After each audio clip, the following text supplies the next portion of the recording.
Israel और America के साथ ईरान की जंग को शुरू हुए 14 दिन बीत चुके हैं, लेकिन ईरान है कि झुकने का नाम नहीं ले रहा है। ईरान का दावा है कि उसने एक बार फिर अमेरिकी युद्धपोत अब्राहम लिंकन को निशाना बनाकर पीछे हटने पर मजबूर कर दिया है। तो वहीं अमेरिका के एक और विमान के तबाह होने की भी बात सामने आई है। जैसे जैसे जंग आगे बढ़ रही है, अमेरिका जंग में फंसता जा रहा है, क्योंकि ईरान के नए सुप्रीम लीडर मोज्तबा खामेनेई साफ कर चुके हैं कि वो पीछे हटने वाले नहीं हैं। ये रिपोर्ट देखिए।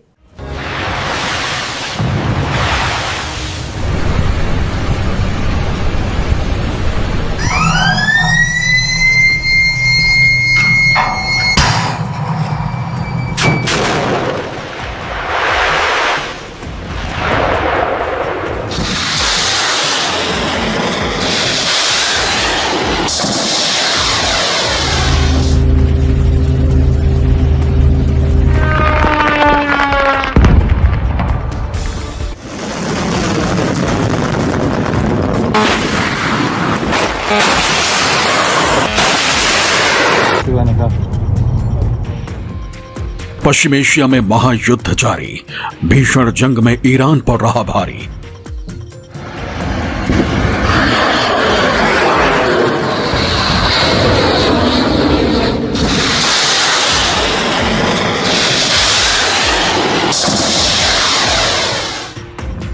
इजराइल अमेरिका कर रहा वार, ईरान भी कर रहा भयंकर प्रहार।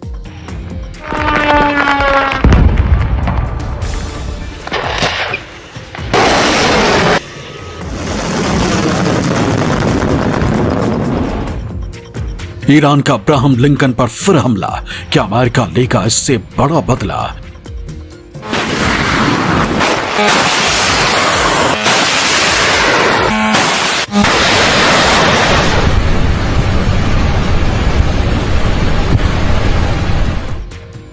ईरान का फ्रेंच एयरबेस पर हमला, अब क्या जंग में नेटो भी कूदेगा?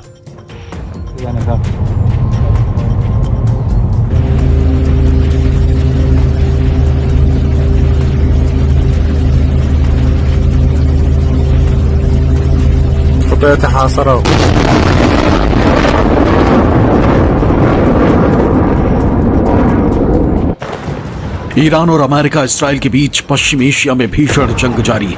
जंग के 14वें दिन भी खाड़ी में बारूद बरसना कम नहीं हुआ।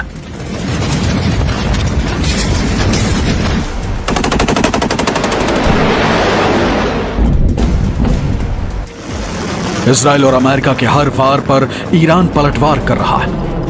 साफ है, जंग में न इस्राइल और अमेरिका रुकने को तैयार है और न ही ईरान झुकने को। अल्लाहू अकबर। ऐसे में मिडिल ईस्ट में विध्वंस के और बढ़ने की आशंका बढ़ गई। अल्लाहू अकबर, अल्लाहू अकबर। अब तक जंग में ईरान ने जहां खाड़ी में Cyprus, Israel, Jordan, Kuwait, Bahrain, Qatar, UAE, Saudi Arab, Oman में मौजूद अमेरिका के सैन्य अड्डों को निशाना बनाया, तो वहीं इस्राइल और अमेरिका ने ईरान, उसके सहयोगी लेबनान और इराक पर बमबारी की। और अब अमेरिका, इस्राइल और ईरान जंग के 14वें दिन ईरान का प्रहार और तेज हो गया।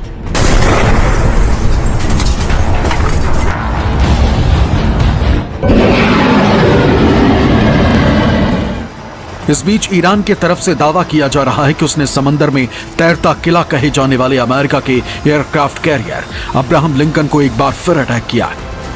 ईरान के इस्लामिक रिवोल्यूशनरी गार्ड कॉर्प्स यानी IRGC नेवी ने दावा किया कि उनकी बैलिस्टिक मिसाइलों और ड्रोन्स ने ओमान सागर में मौजूद अमेरिका के aircraft carrier USS Abraham Lincoln पर एक बार फिर अटैक किया। ईरान की समुद्री सीमा से करीब 340 किलोमीटर दूर मौजूद अब्राहम लिंकन अब अमेरिकी ऑपरेशन फ्यूरी को अंजाम देने लायक नहीं रहा और उसे खाड़ी क्षेत्र से पीछे हटना पड़ा। हालांकि IRGC के इस दावे को US सेंट्रल कमांड ने पूरी तरह से खारिज कर दिया। US सेंट्रल कमांड ने अमेरिकी युद्धपोत की एक तस्वीर पोस्ट करते हुए कहा, Abraham Lincoln carrier strike group operation epic fury का समर्थन करना और समुद्र से शक्ति प्रदर्शन करना जारी रखेगा।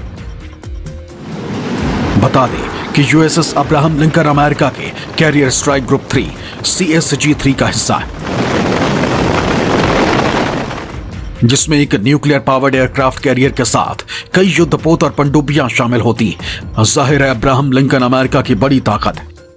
खाड़ी में जारी युद्ध के बीच एक और खबर सामने आई। खबर है कि पश्चिमी इराक में अमेरिकी एयरफोर्स का KC-135 स्ट्रैटो टैंकर रिफ्यूलिंग विमान गुरुवार को क्रैश हो गया। अमेरिकी सेंट्रल कमांड सेंटकॉम के मुताबिक विमान में सवार 6 क्रू मेंबर्स में से 4 की मौत हो गई, जबकि 2 अभी लापता हैं और उनकी तलाश जारी है। अधिकारियों के मुताबिक यह विमान एक ऑपरेशन के दौरान दुर्घटनाग्रस्त हुआ। उस समय मिशन में दूसरा अमेरिकी टैंकर विमान भी शामिल था। हालांकि दूसरा विमान सुरक्षित रहा। यह हादसा किसी दुश्मन के हमले या फ्रेंडली फायर की वजह से नहीं हुआ है। बता दें कि अमेरिका का KC-135 विमान एक रिफ्यूलिंग एयरक्राफ्ट है, जिसका इस्तेमाल हवा में ही दूसरे विमानों में ईंधन भरने के लिए किया जाता है। आमतौर पर इसमें 3 सदस्यों का क्रू होता है। वैसे अब तक ईरान से जंग में अमेरिका को खासा नुकसान उठाना पड़ रहा है। इस हादसे के बाद ईरान युद्ध में मारे गए अमेरिकी सैनिकों की संख्या बढ़कर 11 हो गई। इससे पहले 1 मार्च को कुवैत के शुआइबा पोर्ट पर हुए हमले में 6 अमेरिकी सैनिक मारे गए थे, जबकि इस महीने सऊदी अरब में हुए हमले में घायल एक सैनिक के बाद में मौत हो गई थी। तो वहीं अमेरिका ईरान ने अब तक अमेरिका के 3 फाइटर जेट मार गिराए। ये fighter jet F-15E strike eagle jet थे। ईरान ने अमेरिका के 11 MQ-9 रिपर ड्रोन को भी डैमेज किया। ईरान जंग में अब पीछे हटता नहीं दिख रहा और एक और सबूत सामने आया, वो है ईरान का फ्रेंच मिलिट्री बेस पर हमला। रिपोर्ट्स के मुताबिक ईरान के एक सुसाइड ड्रोन ने उत्तरी इराक में एरबिल एयरपोर्ट के पास एक फ्रेंच मिलिट्री बेस को टारगेट किया। खबर है इस हमले में कई फ्रेंच सैनिक घायल हुए। साथ ही एक फ्रेंच मिलिट्री हेलीकॉप्टर में भी आग लगने की बात कही जा रही।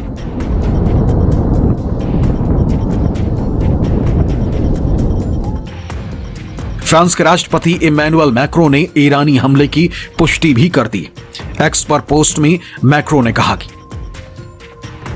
उत्तरी इराक के कुर्दिस्तान क्षेत्र के एरबिल में एक फ्रांसीसी बेस पर ईरानी ड्रोन हमले में फ्रांस का एक सैनिक शहीद हुआ है। उनके परिवार और साथी सैनिकों के प्रति मैं पूरे राष्ट्र की तरफ से संवेदना जाहिर करता हूं। हमारे कई सैनिक घायल हुए।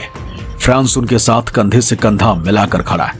2015 से ही दाइश के खिलाफ लड़ाई में जुटे हमारे बलों पर किया गया हमला स्वीकार नहीं है। ईरान में चल रहा युद्ध इस तरह के हमलों को किसी भी तरह से सही नहीं ठहरा सकता।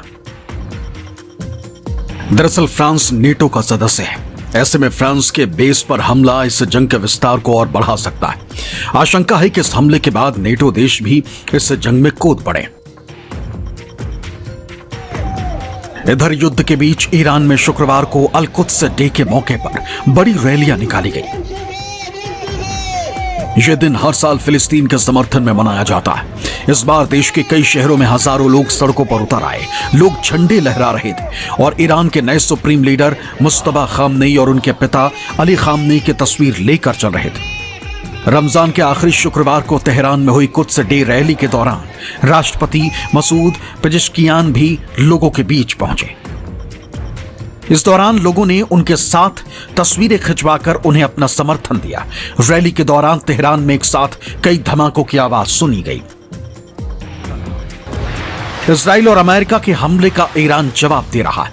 इजरायली सेना का दावा है कि पिछले 24 घंटे में उनके एयरफोर्स ने सेंट्रल और पश्चिमी ईरान में 200 से ज्यादा ठिकानों पर हमला किया। इजराइल के प्रधानमंत्री बेंजामिन नेतन्याहू भी कुछ ऐसा ही दावा कर रहे हैं और कह रहे हैं कि ईरान के खिलाफ उनके हमले पूरी ताकत से जारी रहेंगे। मैं इस अभियान के उद्देश्य पर कायम ईरान में आतंकी शासन पर प्रहार करना, उसके प्रॉक्सी के खिलाफ लड़ाई जारी रखना और इजराइल की सुरक्षा व भविष्य सुनिश्चित करना। हम इंतजार नहीं कर रहे हैं, हम पहल कर रहे हैं, हम हमला कर रहे हैं और हम पूरी ताकत के साथ ऐसा कर रहे हैं। दूसरी तरफ यूएस फोर्स की तरफ से दावा किया जा रहा है कि 28 फरवरी को अमेरिका इजराइल के हमले में खामनेई के बेटे मुस्तफा खामनेई गंभीर रूप से घायल हुए और वो कोमा में। हमले में चोट इतनी गहरी थी कि उनका एक पैर काटना पड़ा और लीवर को भी गंभीर नुकसान पहुंचा। यह बयान तब आया है जब सुप्रीम लीडर का पद संभालने के बाद मुस्तफा एक बार भी अब तक सामने नहीं आए।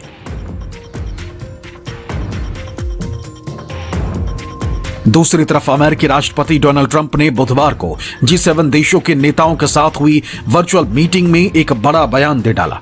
मीटिंग के दौरान डोनाल्ड ट्रंप ने कहा, ईरान जल्द ही सरेंडर करने वाला है। हमने एक ऐसे कैंसर को खत्म कर दिया जो हम सब के लिए खतरा बन गया था। अमेरिकी राष्ट्रपति ट्रंप भले ही G7 की मीटिंग में बड़ा दावा कर रहे हों, लेकिन जो अमेरिका यह सोच रहा था कि वो ईरान पर हमला कर 2 दिन में युद्ध खत्म कर देगा, लेकिन अब वो अमेरिका एक लंबी लड़ाई में फंसता नजर आ रहा है। क्योंकि हकीकत यह है कि ईरान एक लंबी जंग लड़ने के मूड में है, जिसका सबसे बड़ा सबूत मुस्तफा खामनेई का जारी संदेश है, जिसमें उन्होंने साफ कहा है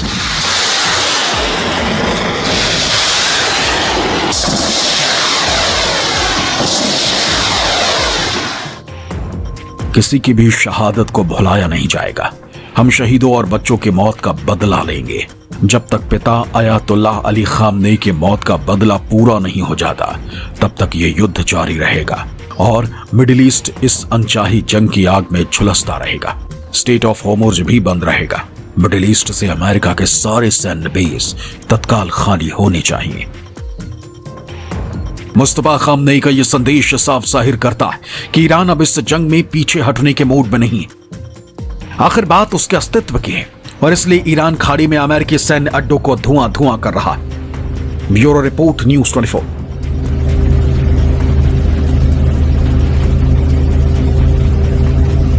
खाड़ी में ईरानी जंग के बीच स्टेट ऑफ हॉर्मुज में हालात नाजुक होते जा रहे हैं।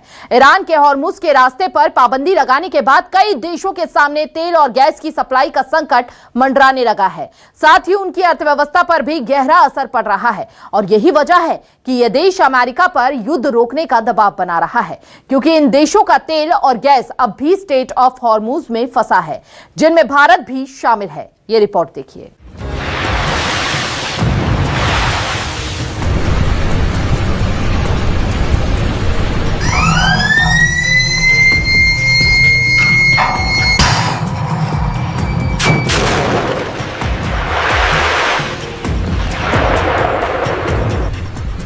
खाड़ी में इस्राइल और अमेरिका के साथ ईरान की जंग जारी। दोनों तरफ से भीषण बारूद बरस रहा है और अब ईरान के मौसिक रणनीति में अमेरिका फंसता नजर आ रहा है।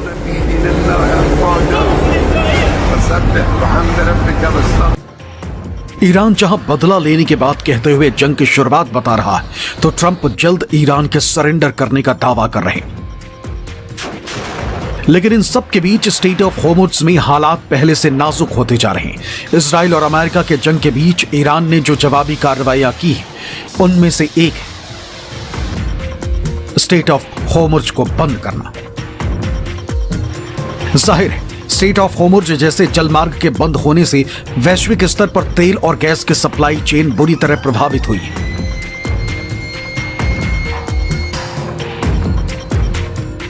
पूरी दुनिया पर तेल और गैस का संकट मंडराने लगा, जिससे भारत भी अछूता नहीं। बता दें कि भारत, पाकिस्तान, बांग्लादेश समेत दुनिया के वो देश जहां होर्मुज़ स्ट्रेट से तेल और गैस की सप्लाई होती है, वो बुरी तरह से प्रभावित हुए।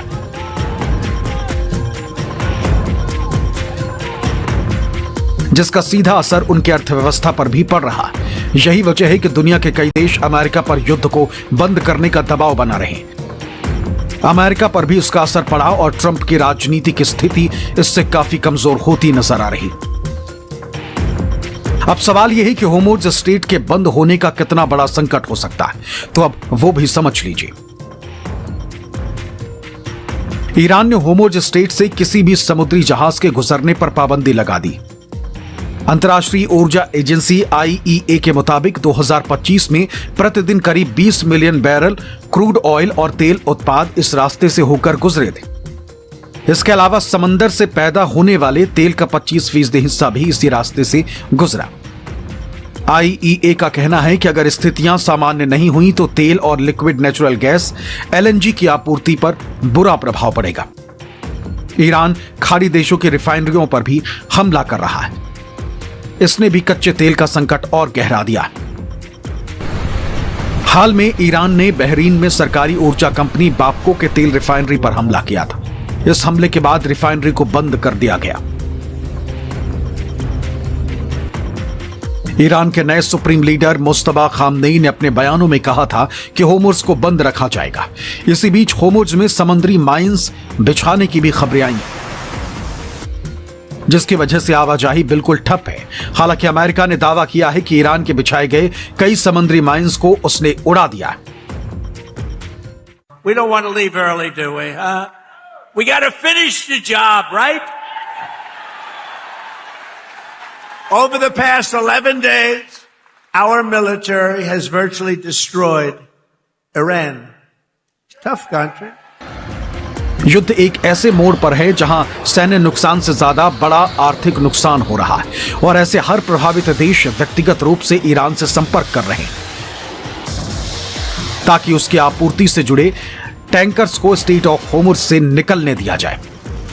वॉल स्ट्रीट जर्नल के अनुसार भारत भी लगातार ईरान के नेतृत्व के संपर्क में है। युद्ध के 13वें दिन प्रधानमंत्री नरेंद्र मोदी ने ईरान के राष्ट्रपति पेजेश्कियान से बात की, जबकि भारत के विदेश मंत्री जयशंकर और ईरान के विदेश मंत्री अब्बास अराक्ची के बीच अब तक 4 बार बातचीत हो चुकी है। आधिकारिक तौर पर इसे सरकार ने कंफर्म नहीं किया है कि इन प्रयासों का क्या असर रहा, लेकिन शुक्रवार शाम इंटर मिनिस्ट्रियल प्रेस कॉन्फ्रेंस में यह जानकारी दी गई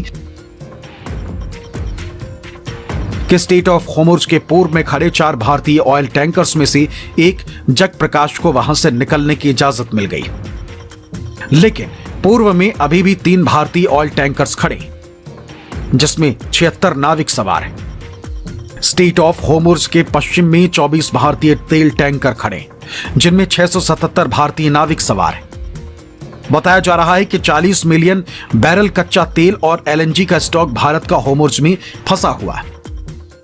We tried our best to remove the problems, and I think that you can see in the near future good news in this case. But some good news in 1 to 3 days. You said something. Yeah. Because we believe that Iran and India are friends. so you believe some good news? No. We have common interest. We have common faith. And I, as ambassador in India, Iran in India, I said to you that government of India in this situation after the war help us and in different fields. Thank you. कूटनीति के जरिए अब भारत की कोशिश ये है कि वो अपने ऑयल टैंकर्स को छुड़ा ले, लेकिन सरकार की तरफ से इसे लेकर अब तक कोई औपचारिक बयान नहीं आया। वैसे जिस तरह के हालात बने हुए हैं उससे एक बात तो साफ है कि जल्द ये सूरत बदलने वाली नहीं है। Bureau report, news 24।